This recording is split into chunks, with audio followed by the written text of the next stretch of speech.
وعلیکم السلام ورحمت الله وبرکاتو. دغه کومه خبره چې تو وشوله چې د خلکو په ژبه باندې عمومي دغه خبره مشهوره ده چې سندره یګانې بجانې دا د روح غذا ده.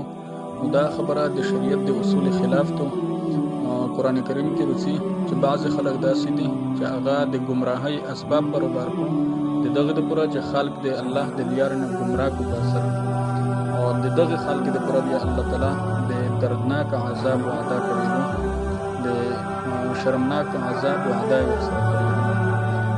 دغه رنګې قرآن کریم کې کوم ځایونه کې چې فحشا لفظ ورغلی دی چې شیطان تاسو ته د فحش او د بېحیایۍ طرف ته دعوت درکوي، نو اکثر ځایونه کې د هغه نه مراد دغه مزامیر دي، یعنې ګانې بجانې دغه شیونه مراد دي.